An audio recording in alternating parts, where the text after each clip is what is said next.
Como é bom estar aqui e ver um grupo desse de homens, né? Reunir homens é igual tentar contar galinha no quintal aberto. Você conta um, ela some e você não acha, é difícil reunir homens. Então quando eu chego aqui, que eu encontro esse tanto de homens, eu fico tão animado, pai. Eu fico pensando, como é que esses homens daqui é diferente de onde eu os conheço, né? É verdade. Meus irmãos, eu estou aqui hoje, juntamente com você, para nós aceitarmos um desafio que a palavra de Deus nos impõe. É um desafio de termos coragem para sermos diferentes. Amém? Diga comigo, ter coragem para ser diferente. Porque normalmente ser diferente precisa ter coragem. Porque se você não tiver, você não consegue ser. Por quê? Porque normalmente, eu estou pondo aqui um relógio aqui, porque senão eu acabo me perdendo no tempo aqui. Quando eu olho daqui e vejo a nuca do Cláudio arrepiar, eu já sei que o negócio já está. Então, por isso que eu tenho que pôr aquele relógio ali. Mas, gente, você sabe que ser como todos não tem dificuldade. Mas ser diferente não é coisa fácil. Mas eu quero fazer um apelo em cima do que a palavra de Deus nos ensina. Nós vamos ler um texto que é 17 versículos. Não é comum, mas é só porque eu preciso que nós entendamos este contexto que vamos ver nessa noite, que é Hebreus capítulo 12, o versículo 1 ao versículo 17. Hebreus capítulo 12, versículo de 1 a 17. Hebreus 12, de 1 a 17. A versão que nós vamos estar lendo é a mesma que vai estar ali, que é a NVI. Tá? Então, se alguém tem a NVI, pode acompanhar na sua Bíblia, ou caso contrário, pode acompanhar por aqui. Hebreus 12, de 1 a 17. Portanto, também nós, uma vez que estamos rodeados por tão grande nuvem de testemunhas, livremo-nos de tudo o que nos atrapalha e do pecado que nos envolve e corramos com perseverança a corrida que nos é proposta, tendo os olhos fitos em Jesus, autor e consumador da nossa fé. Ele, pela alegria que lhe fora proposta, suportou a cruz, desprezando a vergonha, e assentou-se à direita no trono de Deus. Pensem bem naquele que suportou tal oposição dos pecadores contra si mesmo, para que vocês não se cansem e nem desanimem. Na luta contra o pecado, vocês ainda não resistiram até o ponto de derramar o próprio sangue. Vocês se esqueceram da palavra de ânimo que ele lhes dirige como filhos. Meu filho, não despreze a disciplina do Senhor, nem se magoe com a sua repreensão, pois o Senhor disciplina quem ama e castiga todo aquele que aceita como filho. Suportem as dificuldades, recebendo-as como disciplina. Deus os trata como filhos, pois qual é o filho que não é disciplinado por seu pai? Se vocês não são disciplinados, e a disciplina é para todos os filhos, então não são filhos legítimos, mas sim ilegítimos. Além disso, tínhamos pais humanos que nos disciplinavam e nós os respeitávamos. Quanto mais devemos submeter-nos ao Pai dos Espíritos para assim vivermos. Nossos pais nos disciplinavam por curto período, segundo lhe parecia melhor. Mas Deus nos disciplina para o nosso bem, para que participemos da sua santidade. Nenhuma disciplina parece ser motivo de alegria no momento, mas sim de tristeza. Mais tarde, porém, produz fruto de justiça e paz para aqueles que foram exercitados. Portanto, fortaleçam as mãos enfraquecidas e os joelhos vacilantes. Façam caminhos retos para os pés, para que o manco não se desvie, antes seja curado. Esforce-se para viver em paz com todos e para serem santos. Sem santidade, ninguém verá o Senhor. Cuidem que ninguém se exclua da graça de Deus, que nenhuma raiz de amargura brote e cause perturbação, contaminando a muitos. Não haja nenhum imoral ou profano como Esaú, que por uma única refeição vendeu os direitos de herança como filho mais velho. Como vocês sabem, posteriormente, quando quis herdar a bênção, foi rejeitado e não teve como alterar a sua decisão, embora buscasse a bênção com lágrimas. Amém? Senhor, nós te damos graças por ter nos trazido aqui esta noite, a cada um de nós, e te louvamos porque na tua palavra nós somos orientados, instruídos. Na tua palavra nós aprendemos um caminho de retidão. Na tua palavra nós somos santificados. Na tua palavra nós somos purificados. E nós te pedimos, Espírito Santo de Deus, que o Senhor tenha plena, total liberdade no nosso meio, Pai. Não queremos sair daqui como nós chegamos, mas queremos sair desafiados pela tua palavra, em nome de Jesus. Amém. Irmãos, este texto do livro de Hebreus, ele é um texto relativamente, eu diria, bem conhecido, né? E esse texto, ele fala da disciplina do Senhor. Ele fala que nossos pais nos disciplinavam por curto período, segundo lhes parecia melhor. Quem aqui foi disciplinado pelos pais? Quase todo mundo, né? Mas assim, disciplinado mesmo, daquele assim que dormia com couro quente.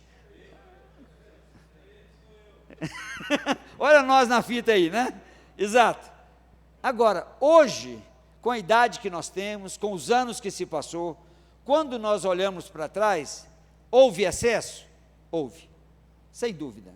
Eu não lembro qual foi, não lembro o dia que foi, mas quando eu olho no geral, eu digo, valeu a pena. Que se meu pai não tivesse pegado firme comigo, ou minha mãe, eu não sei o que eu seria.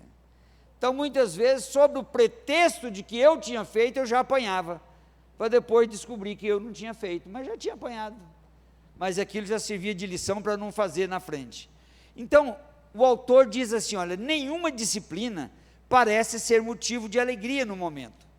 Naquele momento que nós éramos disciplinados, aquilo era bom? Aquilo parecia que tinha um fim proveitoso? Não, não parecia, não é? Então, mas ele parecia o quê? Que era tristeza, era um momento de tristeza. Mas ele diz, mais tarde, porém, produz fruto de justiça e paz para aqueles que por ela foram exercitados. Hoje nós vivemos numa cultura que a mim, como pastor, o pastor Cláudio tem certeza, e outros mais que estão aqui, é preocupante quando você vê os filhos sem controle, os pais sem domínio, os pais que não impõem um respeito, filhos de 2, 3, 5 anos que mandam e faz a casa inteira girar em torno deles. Isso é o que está acontecendo na nossa geração. E eu fico pensando, como será esses filhos amanhã como pais? Eu não consigo imaginar. Eu não consigo imaginar isso. Por quê? Porque a disciplina faz parte de quem ama. E o autor dessa carta, ele faz exatamente alusão a isso, para dizer que muitas vezes o Senhor nos disciplina, ou todas as vezes, com um fim proveitoso. Quando passamos por lutas, por provações, muitas vezes é o Senhor nos disciplinando, e Ele diz, olha, fortaleçam as mãos enfraquecidas, ou seja, procure ser firme, procure ser, aí Ele diz, olha, esforce para viver em paz, e para serem santos. Sem santidade, ninguém verá o Senhor. Vocês sabem, eu sei que aqui nós temos irmãos com toda quantidade de anos diferentes que conheceu a Jesus. Tem aquele que tem meses, tem aquele que tem ano, que tem anos, que tem décadas e assim por diante. E assim por diante. Mas veja que quando nós olhamos neste texto aqui, esta palavra santidade é uma coisa muito pouco ouvida nos nossos dias. Nós hoje estamos pensando, a nossa meditação de hoje é sobre pureza. É um termo completamente pouco falado. É como você numa reunião de mulheres, onde tem mulher, falar em submissão da mulher. Arrepia até os homens com essa palavra.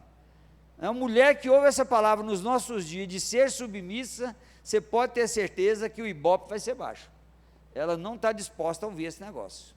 E assim é esta expressão santidade. Sabe por quê, irmãos? É porque nós tratamos a palavra santidade, ou tema santidade, nós tratamos ele como sendo um acessório do cristianismo. O que é um acessório? Acessório é algo que não é fundamental para a sobrevivência de ninguém. Eu estou vendo ali que aquele irmão tem um colar ali no pescoço, um colar de ouro, parece. Um colar. Aquilo é o quê? É acessório. Se ele tiver sem aquele colar, o caráter, o temperamento, a personalidade dele vai mudar? Não. Esse irmão ali tem uma pulseira muito linda. Isso é um acessório. Mas a santidade não é um acessório do cristianismo. É isso que nós temos que entender. Por isso que este termo hoje, às vezes, é muito mal entendido, porque falamos muito pouco sobre santidade. Porque santidade nos leva a um caminho de pureza, pureza com o Senhor, caminhar com o Senhor.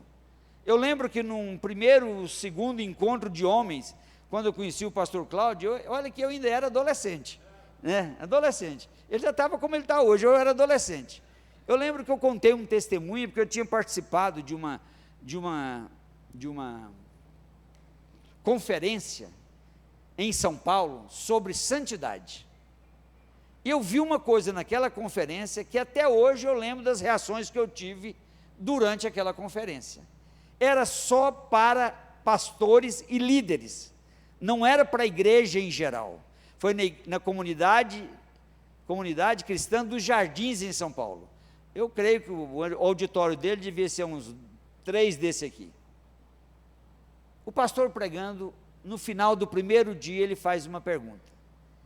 Eu quero convidar aqui, porque nós vamos orar, por todos aqueles que estão separados da sua esposa, vivendo dentro da mesma casa. Por todos que têm orado para sua esposa morrer, ou seu esposo morrer. Na hora que, sabe o que veio no meu coração? Esquecer de falar para esse cara, que isso aqui é um encontro de liderança. Como é que esse cara faz um apelo desse? Ele fez esse apelo, falava manso, baixinho, não insistiu e fez isso aqui. Vem à frente. Irmão, você podia ouvir uma formiga andando no piso, do silêncio daquele lugar. Eu falei, não. Eu, que estava sentado aí, eu me deu assim um aperto no estômago, que eu falei, meu Deus do céu, esse cara é doido. Como é que esse cara faz um apelo desse, rapaz? Meus irmãos, só precisou de levantar o primeiro. Quando o primeiro levantou, essa igreja parece que lá era um cinema antes, eu tenho a impressão que era um cinema. Então já dá para entender que essas primeiras cadeiras não eram tão próximas da plataforma. O corredor era essa largura, mas existia mais 2 aqui. Irmãos, começou a encher. Eu falei, ainda bem que eu não falei nada, porque se eu tivesse falado, eu tinha que sair daqui escondido. Irmãos, lotou.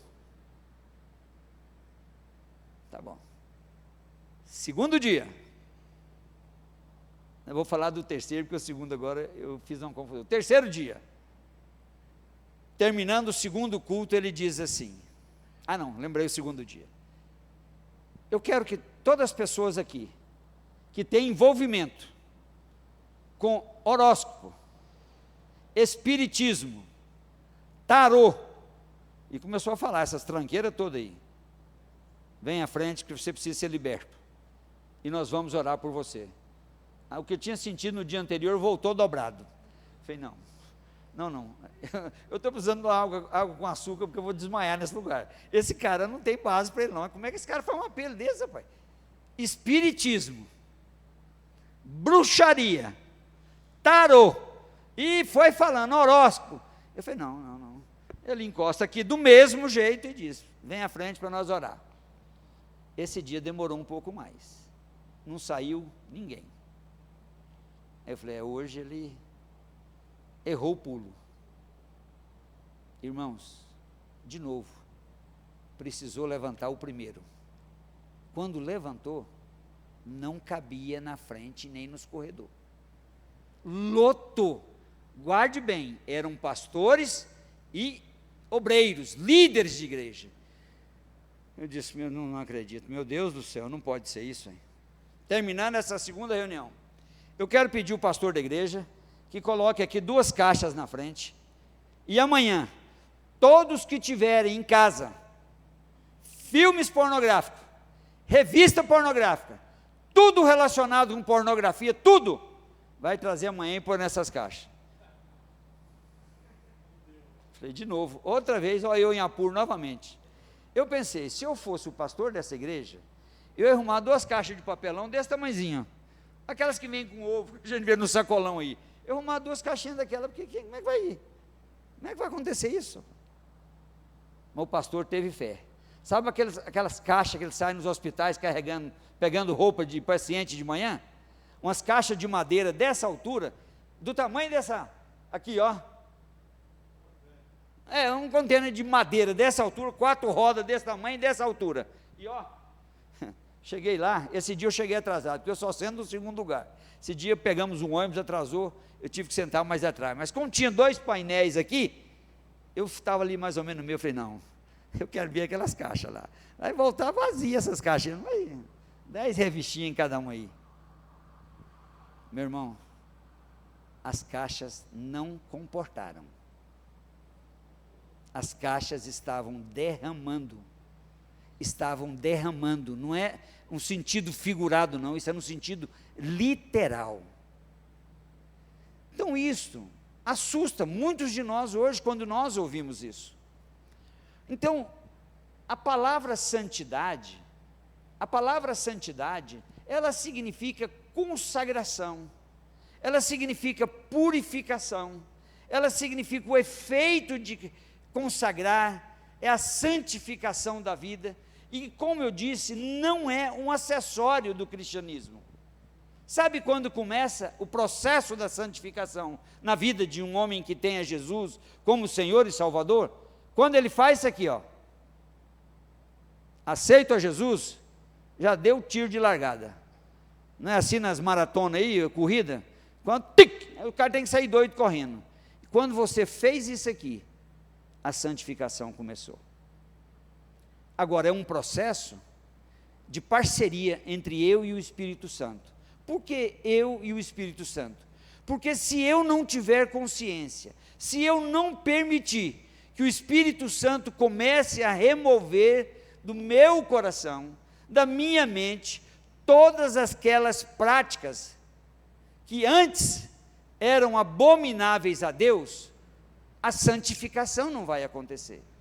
Quando você vê uma pessoa dizer assim, rapaz, eu impressiono com você antes de ir para essa igreja aí, porque eles não sabem muito falar, converteu, essas coisas, diz, quando você ir para essa igreja, você era todo atrapalhado, rapaz. O que aconteceu com você que você mudou assim? Que lavagem cerebral que eles fizeram em você? Isso é um nítido sinal para você se sentir alegre, tá? Quando alguém falar isso para você, é que o processo de santificação está em andamento. Nós tivemos um pastor na nossa igreja, o Ari, da Metodista Congregacional.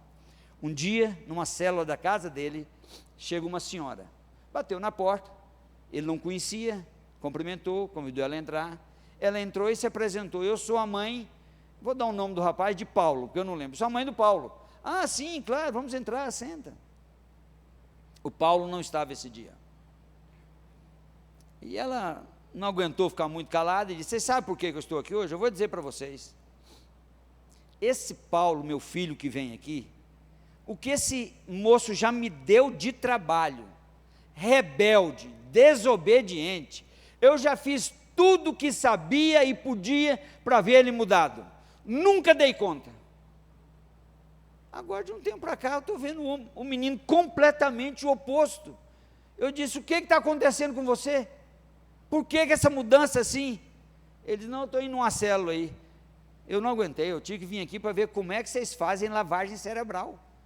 Porque aquilo que o meu filho vive é uma pessoa que está passando por uma lavagem cerebral. É o que Paulo diz, gente. Eu não me envergonho do Evangelho, porque é o poder de Deus para a salvação de todo aquele que crê.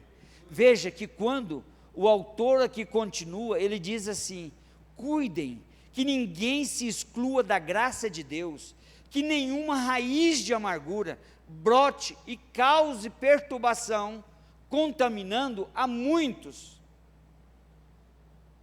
Domar o leão que muitas vezes está no nosso coração não é um processo fácil. É aquele processo que você tem que contar até 10 vezes, e às vezes até chegar a 100 vezes, para você não pegar um pau e tacar no cara, sabe? Mas a palavra do Senhor fala que esta amargura, que é aquilo que você traz da sua alma, aquilo que explode de uma forma tão rápida, ele diz, isso te contamina, e vai contaminar todos os que estão à sua volta.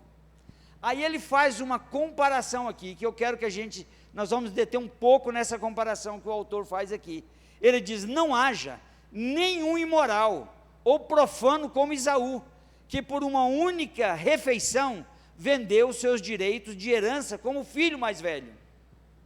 Como vocês sabem, posteriormente, quando quis herdar a bênção, foi rejeitado, e não teve como alterar sua decisão, embora buscasse a bênção com lágrima.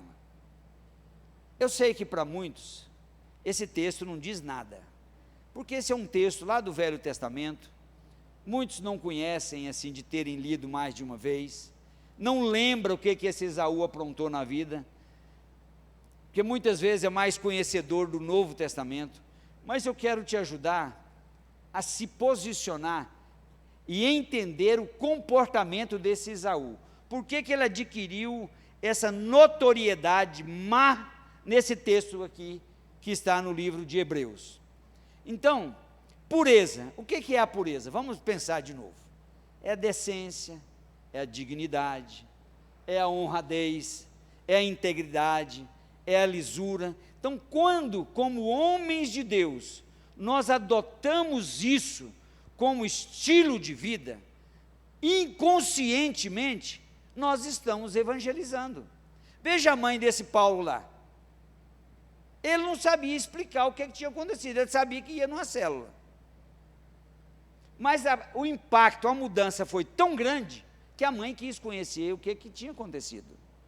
Então, muitas vezes, irmãos, o nosso bom testemunho, ele fala tão alto, quando nós pregamos.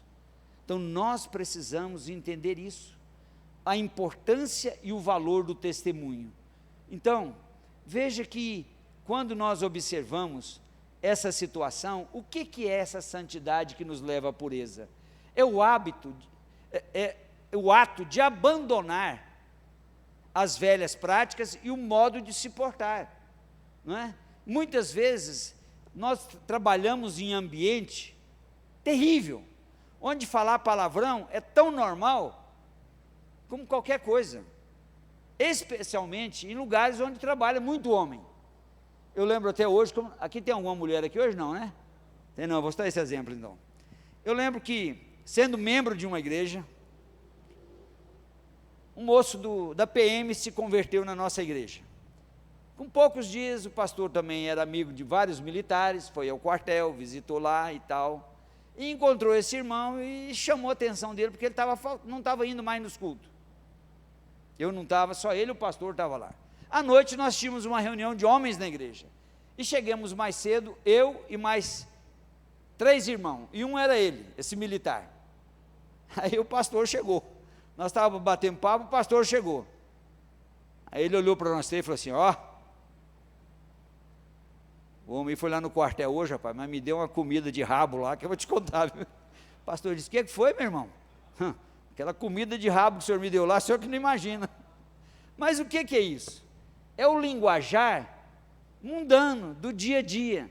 Então hoje, muitas vezes, é comum você ver pessoas que estão caminhando com Jesus, mas ainda não foram libertos de algumas palavras, que são chulas, são palavras às vezes ofensivas, são palavras nojentas, não é? Então, quando nós entramos neste processo de santificação, o nosso alvo, quem nós devemos desejar, é ser como Jesus. Isso é quem nós devemos. E há um momento quando Elias vai fazer aquele desafio aos profetas de Baal, que ele chega diante do povo de Israel, veja que expressão que ele usa: até quando cocheareis entre dois pensamentos? Se o Senhor é Deus, seguiu, e se Baal, seguiu. Porém o povo nada lhe respondeu. O que Elias estava vendo? Uma vivência de religiosidade, mas não uma prática de fé e confiança no Senhor. Por isso que Davi chega e diz: olha, vocês estão aí misturados, vocês estão mesclados, vocês estão aí igual creme de leite, como com doce, mas também como com estrogonofe, que é salgado. Vocês têm que decidir de que lado vocês estão. Então muitos pensaram que converter a Jesus era tão somente sair de uma igreja e passar para outra igreja. E na verdade, eu digo sempre, eu não gosto muito desse termo cristianismo. Sabe por quê? Porque para mim andar com Jesus não é uma religião. Andar com Jesus é um estilo de vida. Sabe, é um caráter mudado, transformado. Porque quando se fala em religião, parece que dá aquela ideia que a palavra em si ela é interessante. Religião é religar o homem a Deus. Mas quando fala em cristianismo como religião, parece que a coisa fica meio sem pega. Veja que o apóstolo Paulo, quando ele escrevendo a carta aos Efésios, olha a observação que ele diz aos Éfesos: portanto, cada um de vocês abandonem a mentira e fala a verdade ao seu próximo, pois todos somos membros de um mesmo corpo. E ele diz: o que furtava, não furte mais, antes trabalhe fazendo algo de útil com as mãos, para que tenham o que repartir com quem tiver necessidade. Olha a palavra suja aqui: nenhuma palavra torpe saia da sua boca, saia da boca de vocês, mas apenas a que for útil para edificar os outros, conforme a necessidade, para que conceda graça aos que ouvem. Olha o interessante aqui agora: não entristeçam o Espírito Santo de Deus, no qual vocês foram selados para o dia da redenção. Qual é a marca nossa como cristão? É a presença do Espírito Santo de Deus em nós. Jesus, quando disse: olha, Ele vos ensinará todas as coisas, a palavra diz: Ele é quem te dá entendimento, Ele é quem te faz entender a palavra, é Ele que te faz lembrar daquilo que Jesus falou. Então, quando nós lemos lá atrás que Esaú, tratado como imoral, o que aconteceu na vida de Esaú? Vocês sabem que Esaú era irmão de quem? Jacó. Jacó, que teve o nome mudado para qual?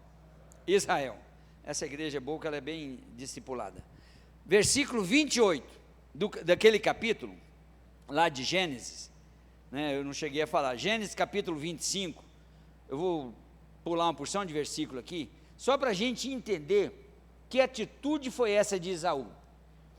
O versículo 28 diz assim: Isaque preferia Esaú, porque gostava de comer da sua caça, e Rebeca preferia Jacó. Eu já falei isso aqui uma vez no encontro de família. Irmãos, aqui você está vendo uma coisa tremendamente perigosa que acontece numa grande maioria das casas, das nossas casas.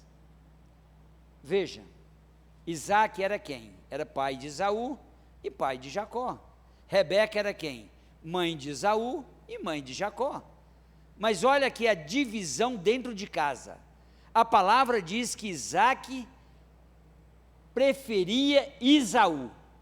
Irmãos, muito cuidado. Lute para não eleger um filho como seu preferido. Porque aqueles que não são, eles percebem. E sabe o que é que cresce no coração deles? A rejeição. A rejeição. E uma criança rejeitada será amanhã um adulto inseguro, amedrontado, acovardado, baixa estima. Por quê? Porque ele foi rejeitado. E a palavra diz, Deus não poupou esse erro deles, não.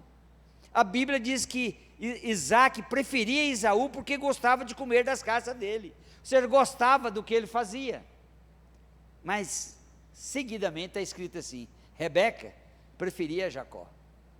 Aqui, por enquanto, é só uma alusão a essa responsabilidade, a essa preferência. Um dia chega Esaú do campo, cansado, e chega para o irmão dele, chamado Jacó, né, e faz uma proposta.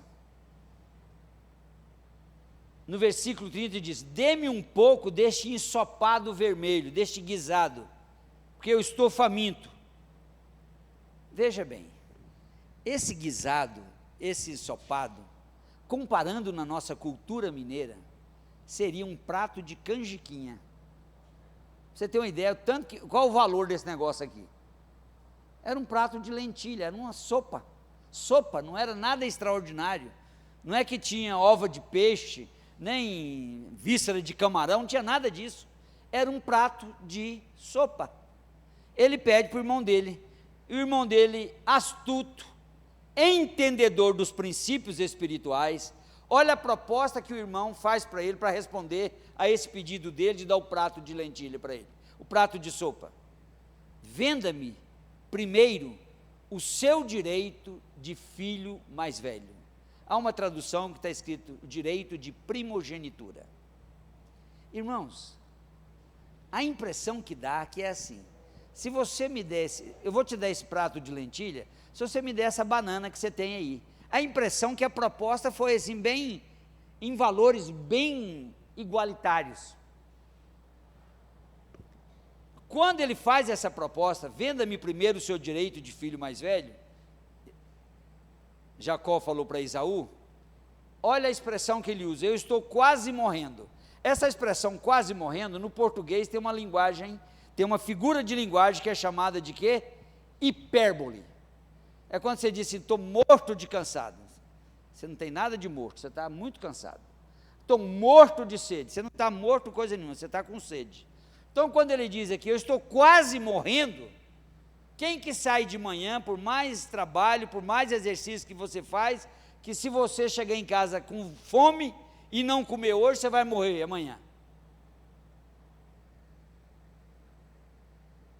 Há pouco tempo acharam um cara no mar aí que tinha 40 e poucos dias sem comer. E esse cara não morreu. Então, você vê que isso aqui é uma forma de expressar o desejo de comer. Aí ele faz uma observação através de uma pergunta. De que me vale? De que me vale esse direito?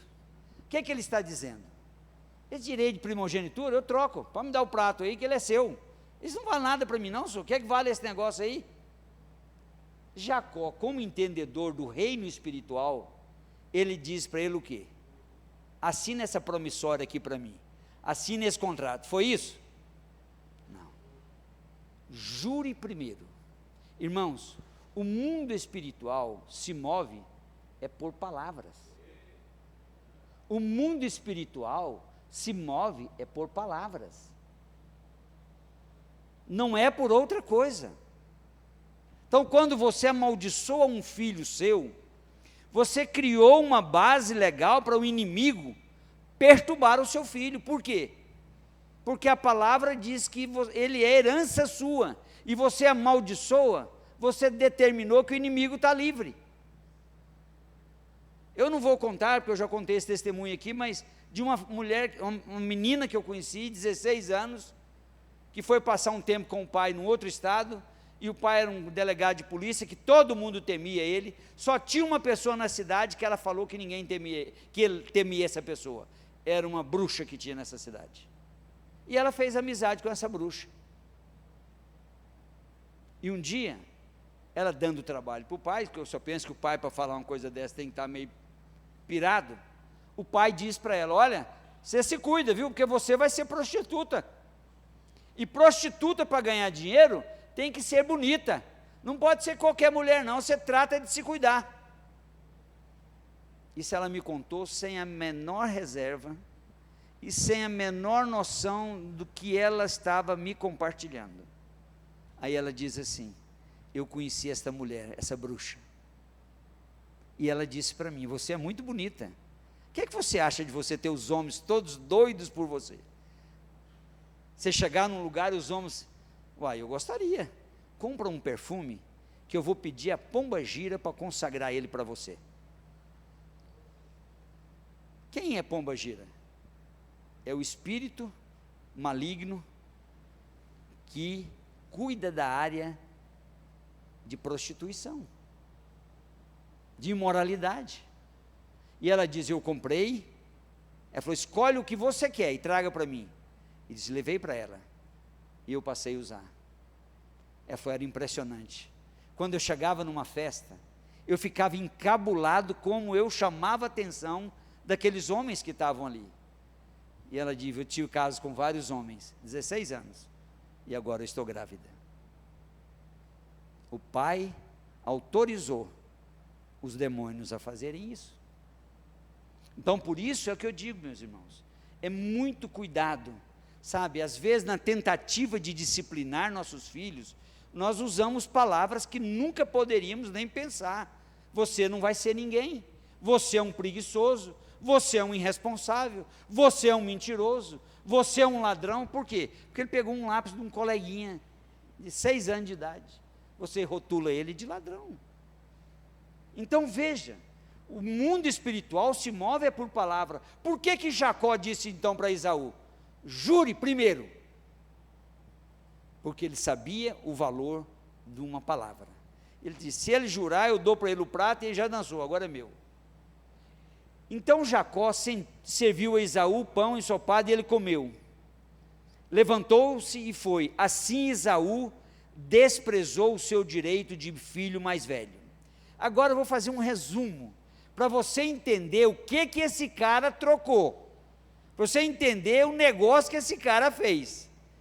Ele trocou uma Ferrari por um Fusca 62, mas você vai ver, escuta só, o que era esse direito de filho mais velho? Naquela época, sobre o sistema patriarcal, com a morte do pai, o filho mais velho se tornava o cabeça da família, ele tinha autoridade sobre todos, ele era responsável por cuidar dos membros da casa de seu pai, e também ocupava uma posição de representar a família diante de Deus. O primogênito normalmente recebia uma bênção especial do pai, instituído por quem? Por Deus. Agora, presta atenção agora em termos de valores, para você entender a estupidez que esse cara fez. Ademais, esse direito de primogenitura dava direito a 2 partes da herança do pai. Então, se aqui Jacó e Esaú eram 2, significava que tudo que o pai possuísse, o direito de primogenitura, que era 66,6%, era de um só. E foi isso que ele trocou por um prato de canjiquinha. Veja, entenda porque agora a Bíblia está chamando esse cara de imoral, por uma coisa que, se ele ficasse sem comer naquele dia, ele não ia morrer, mas agora ele troca um direito que ele havia dito aos seus irmãos, que ele iria, ao seu irmão, que ele trocava troco daquele prato. Irmãos, deixa eu dizer para você uma coisa, eu poderia falar ainda muito mais coisas desse direito de primogenitura, mas eu quero que você pense uma coisa. Hoje, sabe que essa bênção da primogenitura, ela acabou quando Deus nomeou a tribo de Levi para ser o representante diante do altar, servir no templo. Esse direito, essa bênção de primogenitura veio até o dia que Deus instituiu a tribo de Levi. Ali acabou o direito, é bíblico, está escrito, terminou o direito de primogenitura. Irmãos, guarde uma coisa que eu quero te falar. Qual foi o ganho que Esaú teve com aquele prato de lentilha? Foi um prazer que durou talvez aquela noite só. amanhã cedo a fome já tinha voltado. Amanhã cedo ele tinha que comer de novo. Mas a bênção, que era algo duradouro e para sempre, ele não tinha ela mais. Então, muitas vezes, eu lembro que há 2 anos atrás, o pastor Cláudio, nós tivemos aqui num seminário de homens, falando sobre a idolatria, os conflitos da idolatria sexual. Quem participou daquilo lá? Vários, não é? Vários irmãos participaram. No altar da idolatria sexual, exatamente, é um livro inclusive. Irmãos, deixa eu dizer para você, existe um outro livro chamado A Batalha de Todo Homem. Qual que é essa batalha de todo homem? Sexo. Eu vou dizer que 95%, estou falando homem do sexo masculino, já teve ou tem uma batalha nessa área. Por um prazer de um orgasmo que dura segundos, a pessoa está jogando fora a bênção da salvação. É o prato de lentilha. Aquele prato era ruim? Não era não. Devia ser muito bem preparado. Ele comeu, acabou, amanhã estava no sanitário, amanhã lá na privada, e agora ele tinha que procurar outra comida. Então, muitas vezes, como homens, nós temos que refletir sobre isso. As nossas mulheres, que nós casamos com ela, eu tenho 45 anos de casado, a minha mulher não tem aquele corpinho dos 18 que eu conheci, mas ela tem uma vida, um caráter irreprovável. Eu também não sou aquele jovenzinho que, igual o carro zero, que só vê a chave já pegava. Não, meu filho, hoje tem que ser na manivela, no empurrão, e assim nós vamos e chegamos lá. Entendeu? Então, é isso. Mas esse tipo de aventura, ele rouba de nós a alegria e o prazer da salvação. Sabe por quê? Porque a partir deste momento, o inimigo vai passar a nos acusar. Quando alguém disser, ora por mim, você vai ouvir o diabo falando assim, você orar? E aquele negócio lá? Entende? Muitas vezes, aqueles que foram libertos da droga, às vezes num insight, num dia, num momento, eu vou fazer uma tentativa só uma vezinha aqui para... Aí está. Outras vezes, o domínio pelo álcool. E hoje nós temos uma coisa muito mais sutil. Muito, muito, muito mais sutil.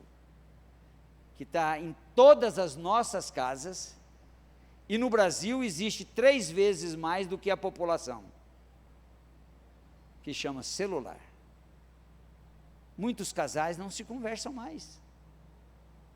Você chega em casa, um está para cá e outro está para lá, a televisão está ligada só de enfeite, mas ninguém está assistindo. Hora de deitar, não vai deitar cedo, porque as redes sociais não permitem. E eu já falei sobre isso aqui. Você sabe que isso constitui um vício? Alguém sabe o nome desse vício? Fala para mim aí. Parece que alguém falou aí. Nomofobia. Você pode procurar em qualquer dicionário. Hoje está sendo tratado como um viciado em droga. O vício ao celular e à rede social. Nomofobia. E isso está destruindo o quê? Relacionamento de pais e filhos, maridos e mulher, e esposo e assim por diante. Irmãos, a santificação nos ensina a ter domínio. A santificação nos ensina a priorizar. Hoje você procura uma pessoa, você tem tempo de oração durante o dia? Eu não tenho tempo. Mas ele tem tempo para outras coisas. Entende? Então,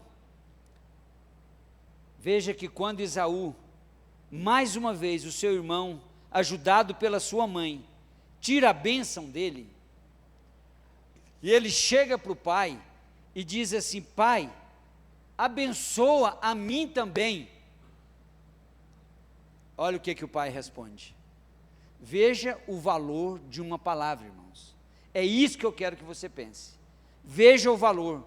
Olha o que Jacó, olha o que Isaac disse para Esaú: seu irmão chegou astutamente e recebeu a bênção que pertencia a você. Veja, no direito civil aí, penal, né? Se uma pessoa mata o advogado pode entrar com um pedido de réu primário. Tem advogado aqui? Tem algum aqui? Mas todos sabem que é assim, né? Eu sei que é assim. Ele entra com habeas corpus alegando ele ser um réu primário, que é uma justificativa. Esaú poderia ter justificado diante de Deus, diante do pai aqui agora? Poderia. O que ele poderia dizer? Meu irmão roubou a bênção porque ele mentiu. O irmão errou? Errou. Mas o pai não podia cometer o erro de tirar a bênção dele. Porque a bênção bíblica, irmãos, não tinha essa conotação da nossa cultura, especialmente mineira. Que nós crescemos, criança, adolescente, adulto, jovem adulto, pedindo bênção para os pais. Quem foi criado assim? Quase todo mundo, né? 99% foi. Bênção pai, bênção mãe, bênção tio, bênção avô, não é assim? E o bom é que nós mineiros criamos uma forma de abençoar econômico, né? Nós não falamos Deus te abençoe, não, nós falamos o quê? Abençoe. Aí já está, já resolveu já. Não é vai com Deus não, com Deus, pronto. Então veja, o que nesse momento ele faz? Jacó faz, Isaac faz. Meu filho, não tem jeito, o seu irmão veio e levou a bênção que pertencia a você. Eu quero terminar dizendo uma coisa para você: não troque a bênção da salvação por um prato de lentilha. O prato de lentilha é o prazer ocasional, momentâneo, seja a droga, seja o adultério, seja a pornografia. Não troque essa bênção. Vejam pessoas que marcaram a palavra de Deus por seus testemunhos. Você imagina que aquela mulher de Potifar, que assediou José e agarrou ele, na sua cabeça, você já pensou sobre isso? Era uma mulher feia? Eu não consigo nem em pesadelo pensar que era feia. Sabe por quê, irmãos? O cara era o cara da nação, rapaz, era o vice-presidente daquele país. Se ele fosse cego, os assessores dele ainda nem deixavam ele arrumar uma mulher feia. José está lá mais seco do que língua de papagaio. A mulher bonita, dá em cima do cara. Ele tinha uma palavra de Deus, sonhos de Deus que ele iria liderar. Ele podia ter pensado: eu tenho um caso com ela, peço ela para falar com ele me joga lá dentro do palácio. Olha aqui, trampolim jóia esse aí. Veja, custiu uma cana por ser fiel, pagou um preço. Daniel na Babilônia, os jovens na fornalha, o profeta velho com o novo. Agora eu te pergunto, você vai responder para você. E você hoje, como está diante dessa situação de trocar o prato de lentilha pela bênção da salvação? Como está? É isso, irmão. Nós temos que sair daqui pensando nisso. O Senhor ama a pureza. Vamos errar? Todo dia nós erramos. Mas nós não podemos fazer do erro um estilo de vida. Porque o erro, quando ele se torna repetitivo, o mesmo erro, qual é a tendência que a gente tem? Qual é a tendência? Se acostumar. Você passa a tratá-lo como uma coisa normal, não é? Então, eu quero convidar você que se coloque em pé e nós vamos orar. Nós vamos orar.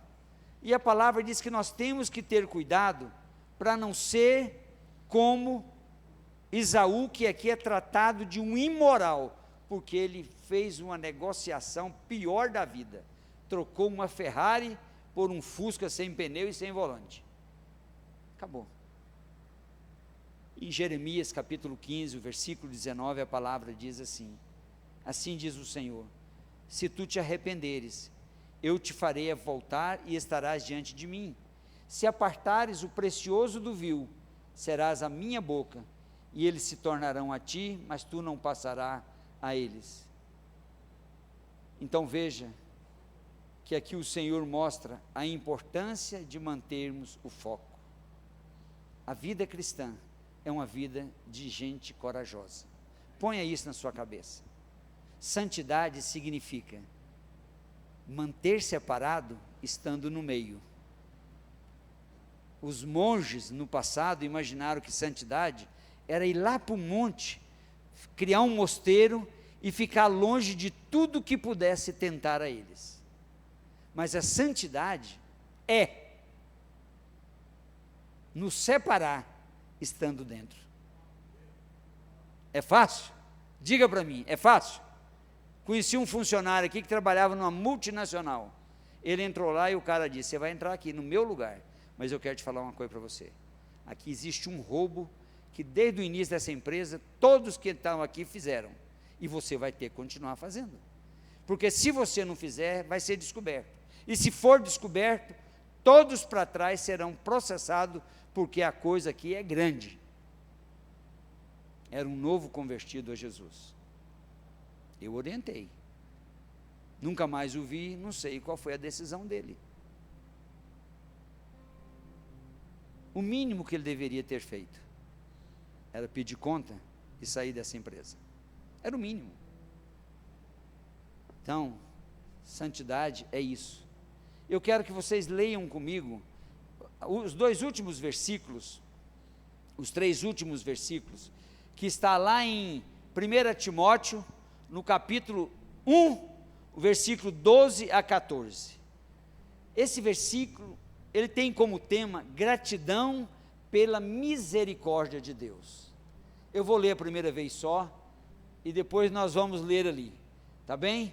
Diz assim, essa referência que eu tenho aqui, eu fiz questão de copiar na linguagem de hoje, para tirar toda a dificuldade de entendimento de palavra, mas esta aqui, a NVI, está clara também. Agradeço a Cristo Jesus, o nosso Senhor, que me tem dado forças para cumprir a minha missão. Eu lhe agradeço, porque Ele achou que eu era merecedor e porque me escolheu para servi-lo. Ele fez isso, apesar de eu ter dito blasfêmia contra Ele no passado, e de o ter perseguido e insultado, mas Deus teve misericórdia de mim, pois eu não tinha fé, e por isso não sabia o que estava fazendo. E o nosso Senhor derramou a sua imensa graça sobre mim, e me deu a fé e o amor que temos por estarmos unidos em Cristo Jesus. Sabe quem fez essa oração? O apóstolo Paulo. Eu achei tremendo quando ele admite aquilo que ele foi, né? No versículo 13 ele diz, versículo 13, ele diz: a mim que anteriormente fui blasfemo, perseguidor e insolente, mas eu alcancei a misericórdia. Então muitos de nós que estamos aqui, eu sou um deles. Eu quando jovem, no princípio da juventude, porque eu casei com 19 anos, de adolescente para jovem, quando eu sabia que uma pessoa era crente, a primeira coisa que eu tinha dele era ódio, eu tinha raiva. Segundo, quando eu podia falar, eu provocava ele, eu criticava ele, por ele não ter relação sexual, por ele viver uma vida de abstinência, eu zombava o máximo que eu podia. Então por isso que quando eu leio isso aqui, a mim que anteriormente fui blasfemo, perseguidor, insolente, mas eu alcancei misericórdia, porque eu fiz por ignorância, na minha incredulidade. Isso aqui é eu, irmão. Esse versículo aqui, parece até que fui eu que escrevi esse negócio aqui. Isso era eu. Isso foi muitos de nós no passado. Graças ao Senhor, versículo 14, já está. Contudo, a graça do nosso Senhor transbordou sobre mim, com fé e o amor que estão em Cristo Jesus. Quem éramos nós antes, irmãos? Quem? Não é? Hoje, nós temos que dizer: Senhor, eu quero ter uma vida de pureza. Eu quero que o Senhor me ajude a tirar os meus olhos daquilo que me tenta. Sabe? E o diabo sabe qual é a nossa fraqueza. Ele não vai te tentar com dinheiro se o seu problema, o que mais grita em você for adultério. Ele não vai te tentar com dinheiro. Não vai. Ele vai te tentar com mulher. E outra mais. Não é uma mulher feia, não. E nem mais ou menos bonita ou bonita, porque bonita já é a sua. Ele vai te tentar com um avião. Aquela que você olha e fala: não acredito, o que é isso? Será que essa mulher está afim de mim mesmo? Que a primeira coisa que a gente faz é isso, né? E já aconteceu comigo. Antes de conhecer Jesus, eu vi uma mulher que me dava bola e falava: meu Deus do céu. Eu até olhava para trás, ver se tinha alguém que estava dando bola, era para o cara de trás, porque não podia, mas era bonita demais para mim. Sabe? Então, muito cuidado.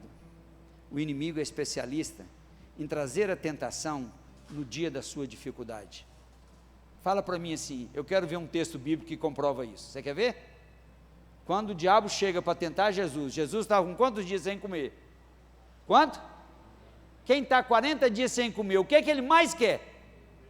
Comer. O que é que o diabo propôs para ele? Transformar pedras em pães. Se fosse hoje, sabe o que ele ia falar? Transforma essas pedras em uma picanha daquela assim, suando, que você só de pensar já está babando já. É isso. O diabo tentou com aquilo que Jesus mais precisava no momento. E depois ele foi para o lado do que é vaidade para as pessoas. Então eu digo isso para você, meu irmão. As mulheres que querem passar a rasteira em nós, ela não vai te chamar de feio, não. Ela vai chegar para você e dizer mais ou menos assim: puxa, sua mulher deve ser muito feliz com você, né? Você é um homem bonito, perfumado, torcedor do Cruzeiro, não, do Atlético, né? Ela vai falar alguma coisa que vai mexer com o seu. Você diz: cara, lá em casa não acontece nada disso. A mulher vive me esculhambando, essa mulher está vendo coisa em mim que a minha mulher nunca viu. Aí o que começa a acontecer? Ó, gostei da ideia. A mulher aqui tem uma visão joia, porque eu sou um cara para cima mesmo. É nada, não está aguentando nem segurar uma gata por rabo, está aí tentando ser. É isso, irmãos. Então nós vamos orar agora, tá? Eu quero que você, com a sua voz, com aquilo que está no seu coração, aquilo que você sente: Senhor, olha, eu quero ter uma vida significante, eu quero marcar a minha geração pelo meu testemunho, né? Eu quero que um dia, quando eu morrer, os meus amigos, os vizinhos, vão dizer assim: olha, esse homem foi um exemplo, como homem de Deus, como pai, como marido, como um profissional, como um empresário, ele foi um exemplo. Isso não significa que nós não tivemos e nem teremos luta, mas significa que nós vamos depender do Senhor. Então eu quero que você ore, quero que você confesse ao Senhor: Senhor, o Senhor sabe, esta área, ou aquela área, ou a outra área, é uma área difícil para mim, Senhor. Mentir, roubar, adultério, é difícil para mim, Senhor. Eu quero, Senhor, eu quero ser livre, eu quero ser livre, eu quero ser livre, Senhor. Eu não quero mais me entregar às delícias da pornografia. Eu não quero que o celular ocupe o lugar do Senhor. Eu não quero que o celular ocupe o lugar da minha família, Senhor. Eu quero usá-lo, mas com sabedoria. Ele não é um pecado. Eu sendo desorganizado é que torna um pecado. Mas, Senhor, eu quero pedir que o Senhor me dê domínio próprio. Eu sei que é um fruto do Teu Espírito, e eu quero te pedir, Espírito Santo, que o Senhor faça crescer em mim esse lado do fruto, que é o domínio próprio, Pai. que o Senhor tira de mim toda a vaidade, que o Senhor feche os meus olhos para estas mulheres que tentam me seduzir, seja pela beleza, seja pelo falso elogio. Pai, em nome de Jesus, abre os meus olhos, faça com que eu tenha coragem de ser diferente, que eu tenha aquela postura de José, ali com a esposa de Potifar. Ele não se preocupou com a beleza, com a posição que ela tinha. Possivelmente, o coração dele desejava, mas entre desejar e entristecer o Senhor, ele escolheu alegrar o Senhor. Então, Pai, eu quero te pedir por nós que somos homens, o Senhor nos conhece, o Senhor sabe das nossas lutas. Então, Pai, em nome de Jesus, venha nos ajudar. Nós queremos, Pai, ser um sinônimo de pureza, um sinônimo, Senhor, de filhos, de servo, de testemunha do Senhor, de embaixador do Senhor nessa geração, Pai. Nós queremos que os nossos filhos olhem para nós e desejem ser como nós, não somente no aspecto físico, não somente no aspecto moral, mas sobretudo como homem de Deus que nós somos. Que os nossos filhos olhem para nós e sob esse referencial que somos nós, eles possam crescer, Senhor, eles possam marcar esta geração. Abençoa-nos, ó Pai. Eu te peço por cada marido que está aqui nessa noite, por cada marido que está vivendo uma luta, uma dificuldade na área conjugal, por cada um que está vivendo uma dificuldade de uma esposa enferma. Pai, em nome de Jesus, nós te pedimos uma visitação de bênção, uma bênção de cura sobre as esposas que estão enfermas, Pai. A tua palavra diz, Senhor, que agindo o Senhor, ninguém vai impedir, Pai. Então, tão somente haja, Pai. Nós cremos no Senhor como um Deus de poder. Pai, nós te pedimos em nome de Jesus, que o Senhor nos ensine a começar a restaurar a amizade com os nossos filhos, Pai. Aqueles filhos que nos rejeitam, aqueles filhos que nos abandonaram, aqueles filhos que se distanciaram. Pai, o Senhor diz que eles são herança, e nós queremos resgatar esta herança, Pai. Nós te pedimos, Senhor, nos dê estratégia, nos dê sabedoria, Pai, nos dê humildade, para pedir perdão a eles, para pedir perdão à nossa esposa, para recomeçar um tempo novo, Senhor.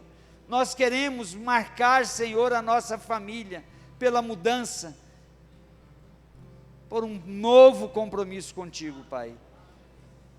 Eu te peço, Senhor, que o Senhor abençoe a cada um de nós, em nome de Jesus. Eu quero deixar apenas versículo com algumas pessoas, que o nosso tempo já se foi. Eu quero deixar com esse irmão que está aqui, com esse outro que está ali, aquele de óculos que está ali, de camisa amarela com os riscos assim. É porque está, isso, você, é porque está meio escuro, isso, aquele lá atrás também. Quero deixar também com esse moço aqui de camisa azul, que está sentado aqui, tá? Aqueles que está próximo à janela ali, faz assim para mim, você mesmo, isso, você mesmo, né? E aquele que está ali atrás de camisa branca, parece que tem um jovenzinho do lado dele ali, é isso, você. Isaías 46, versículo 4, tá? Essa é uma palavra de Deus para ministrar ao seu coração, sobre algo que tem incomodado você, não é hoje, mas vem te incomodando durante um bom tempo.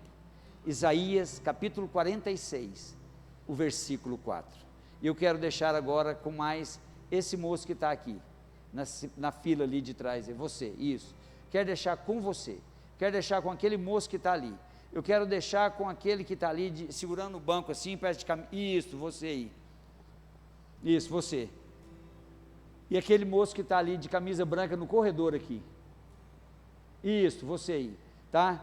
Eu quero deixar com vocês uma coisa. Isaías 64, o versículo 4. Isso é algo para fortalecer, animar a sua fé, de saber que compensa caminhar com Jesus, compensa andar com Ele.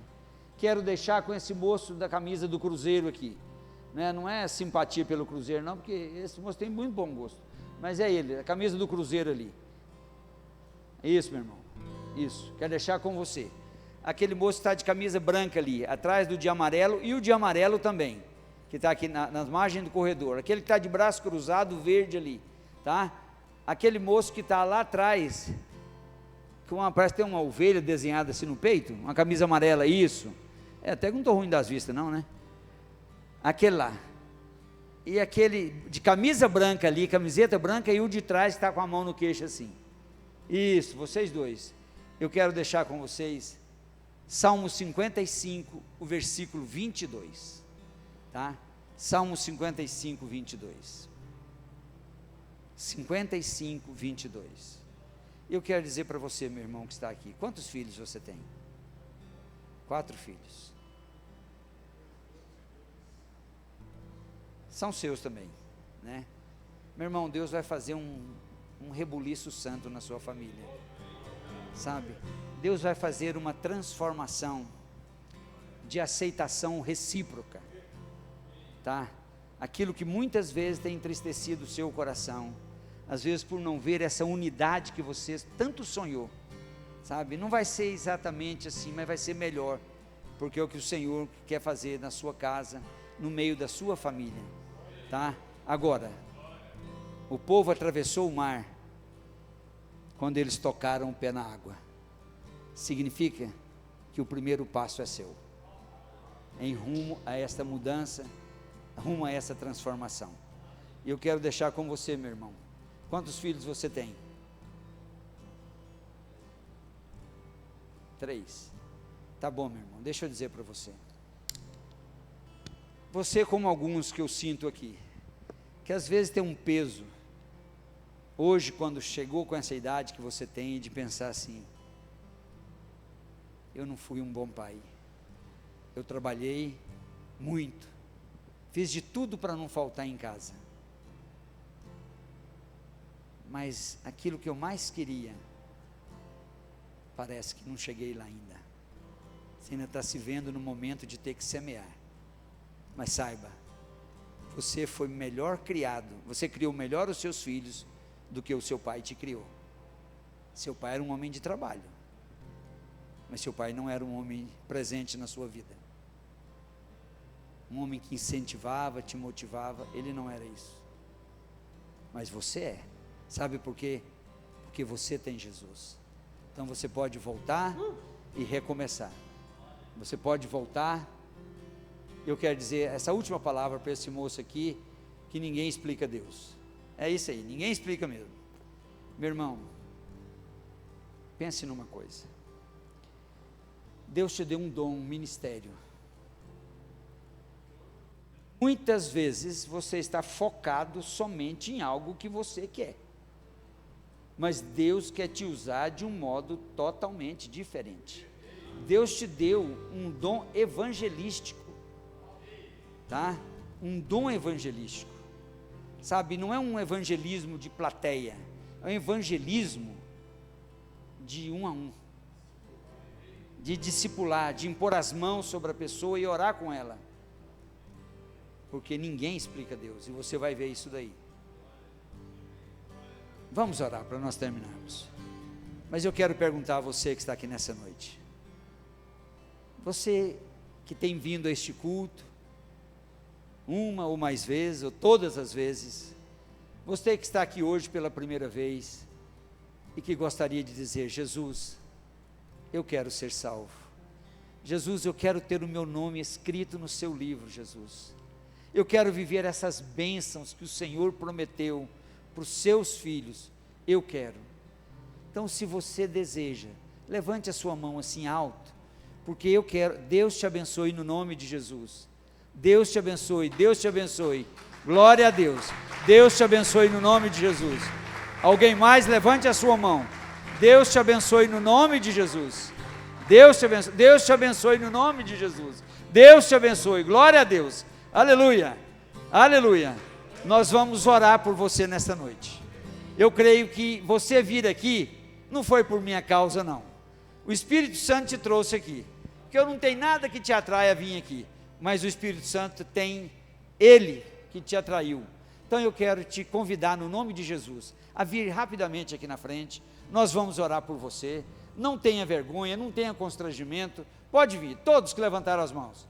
Se você já aceitou a Jesus, você está confirmando, Senhor, eu estou aqui mesmo, eu quero dizer para o Senhor que eu decidi, e estou aqui hoje para dizer que eu não me arrependi, que é para valer mesmo.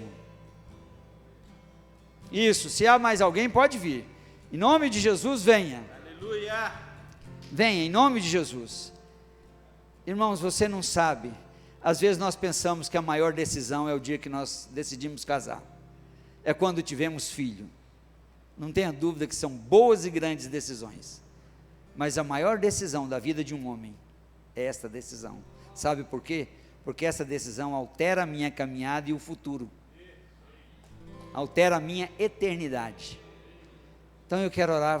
Francivaldo, vem cá, ora por favor com esses irmãos aqui, leva a sua voz e vamos abençoar a vida desses irmãos, no nome de Jesus. E eu quero pedir a você que é amigo desses amigos que estão aqui, você que o convidou, você que tem já estado com eles, alguns que já são da igreja, olhe bem para a cara deles, e não deixe eles saírem sem dar um abraço neles, e sem já deixar marcado um cafezinho, ou um sorvete, tá bom? Agora deixa eu dizer para vocês aqui, com certeza vários convites vão chegar para café e sorvete, mas vocês vão sem dinheiro, porque quem tem que pagar é eles, tá bom?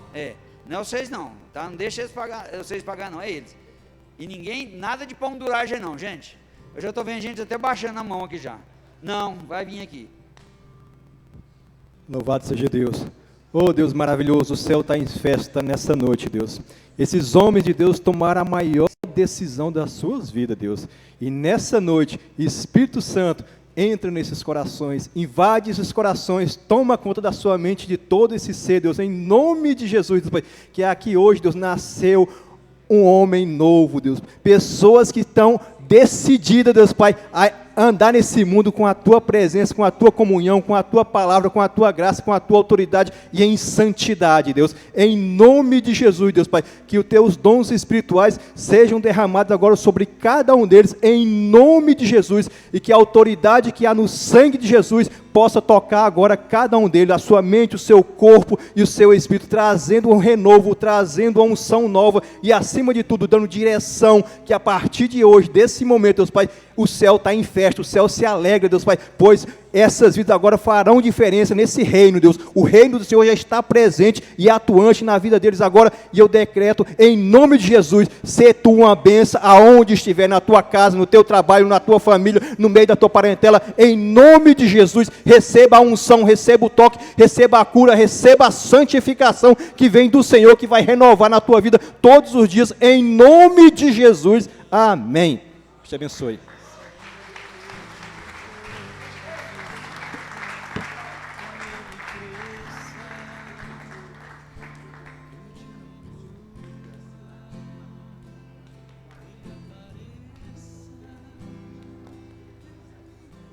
Amém, irmãos. Que o Senhor possa nos levar em paz e que nós possamos realmente ser luz no meio do mundo e que possamos transbordar a santidade do Senhor para ser exemplo. Em nome de Jesus, vamos em paz, que o Senhor nos acompanhe. Amém.